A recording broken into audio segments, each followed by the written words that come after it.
حضرت بریدہ رضی اللہ تعالیٰ عنہ سے روایت ہے، وہ فرماتے ہیں کہ حضور نبی اکرم صلی اللہ تعالیٰ علیہ وسلم نے ارشاد فرمایا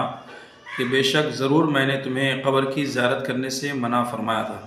لیکن فقد اذن لمحمد فی زیارت قبر امہ فزروها۔ اب محمد مصطفیٰ صلی اللہ تعالیٰ علیہ وسلم کو یعنی مجھ کو قبر کی میری ماں حضرت آمنہ طیبہ طاہرہ کے قبر کی زیارت کی اجازت مل گئی، تو اب اے میرے امتیو تم بھی قبروں کی زیارت کیا کرو، اس لیے کہ قبر کی زیارت کرنے سے آخرت کی یاد آتی ہے۔ اور دوسری بات یہ ہے کہ حضور نبی اکرم صلی اللہ تعالیٰ علیہ وسلم کی والدہ محترمہ حضرت آمنہ طیبہ طاہرہ کی جو قبر ہے یہ مدینہ اور مکہ المکرمہ کے درمیان میں واقع ہے، لہذا مکہ اور مدینہ کے درمیان جو فاصلہ ہے تقریباً 500 کلومیٹر کا فاصلہ ہے۔